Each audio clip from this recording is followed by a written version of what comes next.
the courage to be. To me, the courage to be is like the movie Finding Nemo, where even if you get flushed down a sink, you still believe in the light at the end of the tunnel. Where even if you meet with sharks, you make friends with them. And even if you have jellyfishes in your face, you don't give up. And you make a game out of dodging their stings, because you know that no matter how far and how long you have to travel, at the end of the road, what you believe and seek for will be there waiting for you. This unwavering trust is to me the courage to be. Why is courage important? And how do we as individuals have the courage to be? I never used to think about such things. In fact, I never used to think much at all. Living in a false sense of security, cocoon in aircon comfort, until one day. I could still remember it so clearly, the day that it happened. I was on the phone with a client when all of a sudden the ground began to shake. I asked my client, "What's happening?" And she said, "Oh no, I think it's an earthquake." We both agreed to hang up, but actually I didn't hang up. I threw down the phone, jumped out of my chair, and I ran. Little did I know then that it was to be one of the biggest earthquakes to hit Japan on March 11, 2011. In that particular building, there were two stairways. One was a designated fire escape, and one was not. And in my state of panic, of course, I ran down the one that wasn't. By then, the building was trembling, shaking violently, and I could barely hold on to the railings. My heart was heaving, and my body was shaking as I stumbled and staggered down the stairs to reach the ground floor. And when I reached the ground floor and I tried to open the door, guess what? The door was locked. So there I was, trapped all alone, with the entire building shaking on top of me. The worst thing about being alone was there was nobody to even go, "Ah!" with. But the best thing about being alone was, well, there was no one to go out with, and so I had to face it myself. There was a big moment of fear as I ran around finding no escape. And I wonder whether this was my final moment. After that fear came hopelessness, and I lost it. I started laughing hysterically alone because I thought, so what if I'm dressed in my fine clothes? So what if I had a great career, I was traveling around the world, and I had many friends? So what if I was staying in a posh service apartment beside Tokyo Tower? So what? Because if that building were to collapse on me, I would be nothing but a pile of dust. And I would have done nothing to contribute except to me, myself, maybe my immediate friends and family. My life would have been pretty meaningless. Isn't it strange how it often takes a major incident like a natural disaster, an accident, or a death of a close one to make you reflect about your life? After that incident, a lot of the things that I was chasing after, career, money, high life, started to lose its appeal because I know that I can't bring anything with me in the face of death.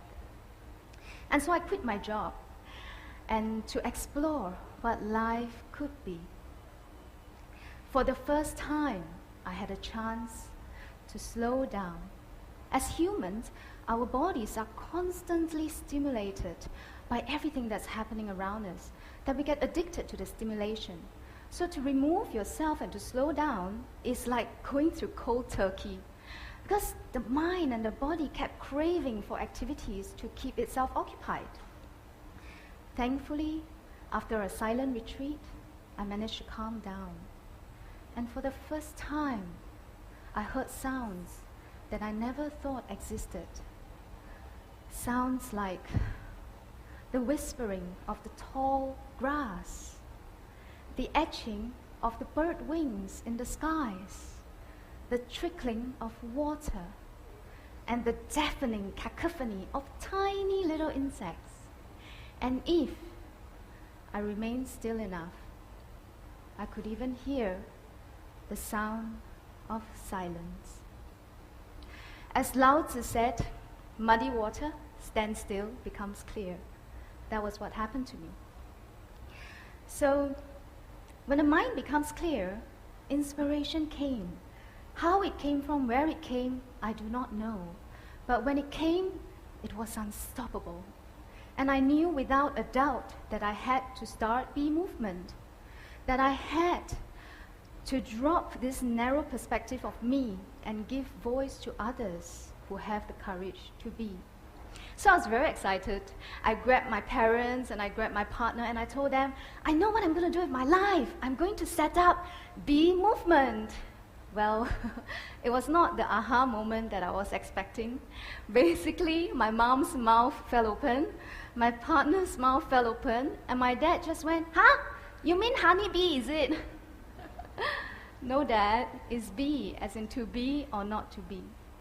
And 6 months down the road, I launched Be Movement, which is a platform that publishes inspiring, honest, and heartfelt stories about people who have the courage to be. In my journey, I've met many incredible people. For example, there's Pandey Putu Setiawan of Anak Alam in Bali. He has the courage to be Spider-Man to the poor Balinese children and to bring wonder to their impoverished surroundings.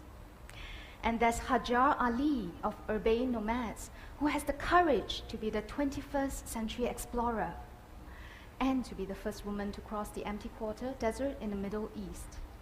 And then there is Tushar Gandhi, who has the courage to continue his great-grandfather's daunting legacy of championing non-violence in a world that is still very much driven by threat and fear.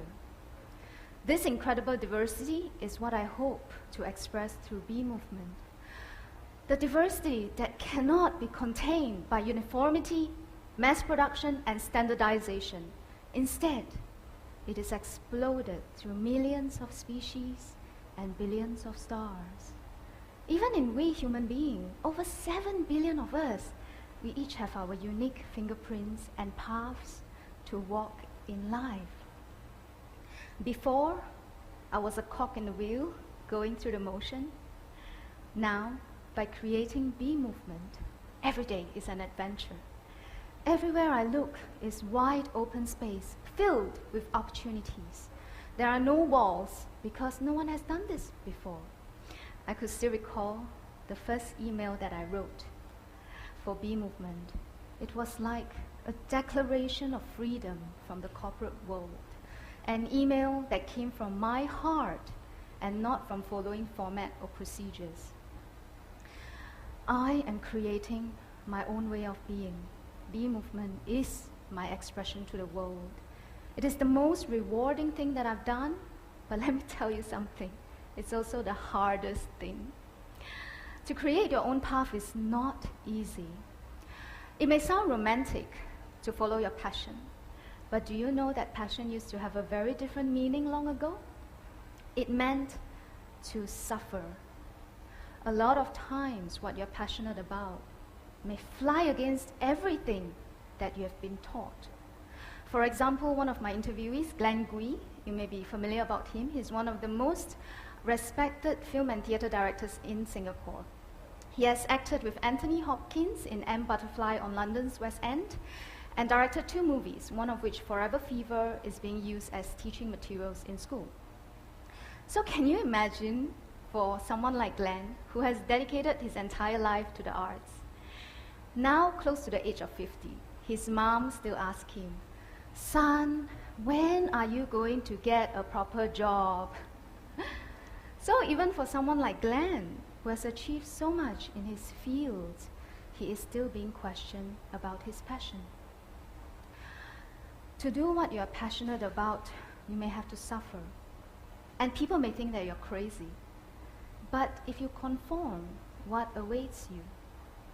As Oscar Wilde once said, "To live is the rarest thing in the world. Most people exist. That is all. What about you?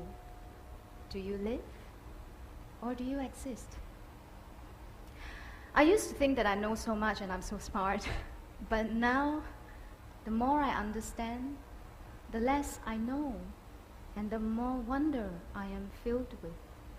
The thing is, we miss out so much wonder because we have such a hectic lifestyle and we are constantly surrounded by concrete and construction that we often fail to see the clues that nature offers us. Clues such as, when you see a flower bloom, do you see it bloom with just one petal? When you see a fish swim, do you see it swim with just one fin? No. When you see a flower bloom, it reveals all its magnificence and offers its fragrance to everyone, be they young or old, rich or poor. When you see a fish swim, you see it swim with its entire body and all its fin, becoming one with the water. How about we human beings? When we love with all our hearts, right? So when we live, shouldn't we live with all our being? Another of my interviewee, Frederick Harron, said, the most important project in your life is your life. I mean, what more important project can there be? So, what does it take to do the most important project, which is your life? I think it takes courage. Why? Because it takes courage to overcome indifference and to care, especially in an environment as safe and as comfortable in Singapore. It takes courage to embrace fear and transform it into strength. It takes courage to ignore everybody and walk your beliefs. It takes courage, whether it's to make a stand for equality, for the elderly, the underprivileged, the children, or the environment. It all takes courage. Since courage is such a primary ingredient for us to be who we are and for diversity to exist, we should celebrate it all the more because it's intangible and it's so hard to measure. Unlike money or beauty that people can see, countless of magazines, like what Anita Kapoor said, celebrate things that you can easily see.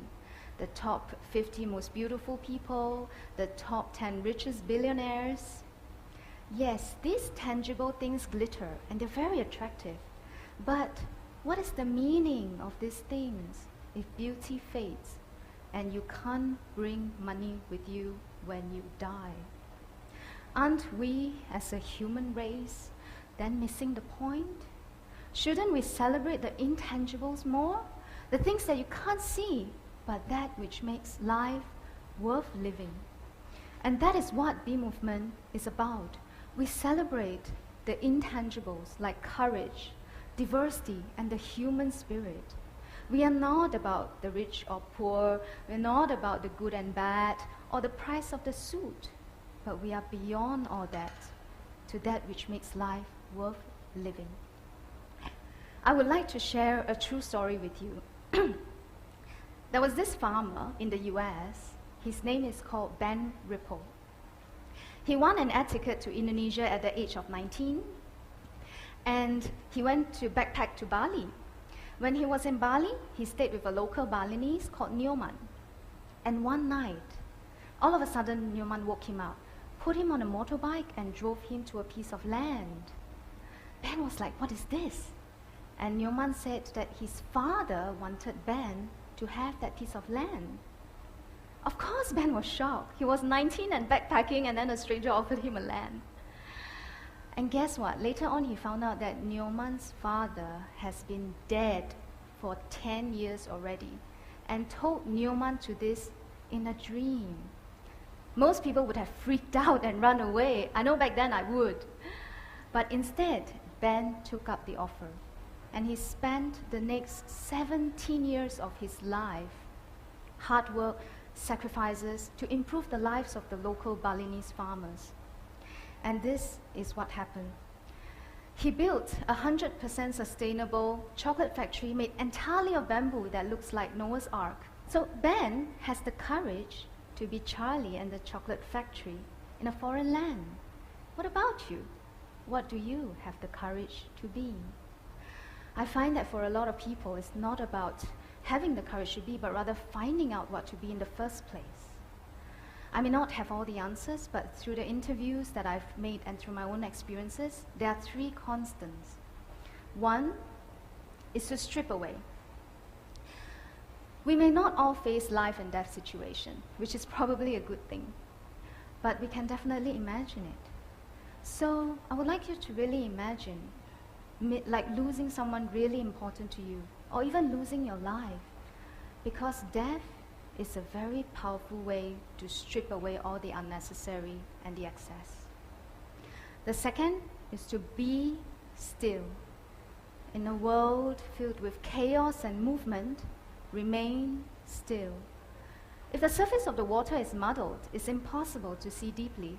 But if you remain still, there is a chance for who you are to be revealed. Because if you are not 100% sure about who you are, how can you affect the world when the world is affecting you instead? And the third is 1% vision, 99% straight line.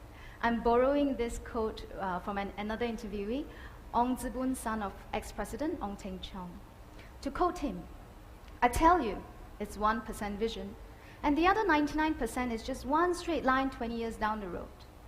Once I made the decision, I never looked the other way, and that was it." So if you are clear about who you are, congratulations, because you got the 1% down. And now all you need to do is to face the rest of the 99% to make it happen. What is this 99%? It's actually just focus and damn hard work. If you're ready for it, take the courage, rethink about what you want to be, and just be. It's just like in Finding Nemo. You can either swim trapped in a fish tank, or you can swim out in the open ocean, surfing on turtles. Thank you very much.